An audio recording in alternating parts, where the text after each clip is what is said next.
আপনার মোবাইল কি পানিতে পড়ে গেছে? অথবা পানিতে ভিজে গেছে? তাহলে আপনার করণীয় কি? আসসালামু আলাইকুম ভিউয়ার্স, কেমন আছেন আপনারা? আশা করি সবাই ভালো আছেন। প্রাথমিকভাবে আপনার স্মার্টফোন যদি পানিতে পড়ে থাকে অথবা পানিতে ভিজে থাকে এবং ফোনটি যদি চালু থাকে, তাহলে আপনার ফোনটি দ্রুত পাওয়ার অফ করুন। ফোনটিকে আর অন করার চেষ্টা করবেন না অথবা চার্জ দেওয়ারও চেষ্টা করবেন না। এতে করে আপনার ফোনের মাদারবোর্ডটি শর্ট হয়ে যেতে পারে এবং ফোনটি ওয়াটার ড্যামেজ হয়ে যেতে পারে। ফোনটিকে যতটুকু পারবেন মুছুন এবং শুকান।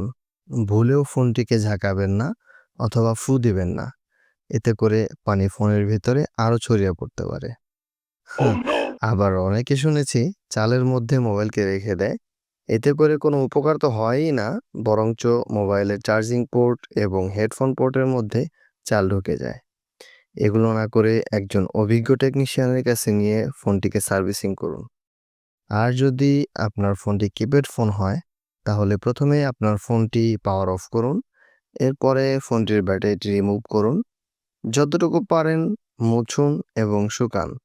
ভুলেও ফোনটিকে চালু করবেন না বা চার্জ করবেন না। একজন অভিজ্ঞ টেকনিশিয়ানের কাছে নিয়ে ফোনটিকে সার্ভিসিং করুন। আপনার স্মার্টফোন হোক অথবা কিপ্যাড ফোন, ফোনে যদি পানি ঢুকে তাহলে অবশ্যই সার্ভিসিং করান। তা না হলে অল্প টাকা বাঁচাতে গিয়ে আপনার মোবাইলটিই নষ্ট হয়ে যেতে পারে। এই টিপসগুলো মেনে চললে আপনার মোবাইলটি পানিতে পড়লে অথবা পানিতে ভিজলেও মোবাইলটি ভালো থাকবে ইনশাআল্লাহ।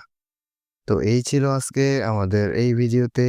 যদি আমাদের এই ভিডিওটি ভালো লেগে থাকে এবং আপনার উপকারে লেগে থাকে, তাহলে অবশ্যই ভিডিওতে একটি লাইক, কমেন্ট, শেয়ার এবং আমার এই চ্যানেলটি সাবস্ক্রাইব করে আমার পাশেই থাকবেন। ভালো থাকবেন, সুস্থ থাকবেন। দেখা হবে নেক্সট ভিডিওতে। আল্লাহ হাফেজ।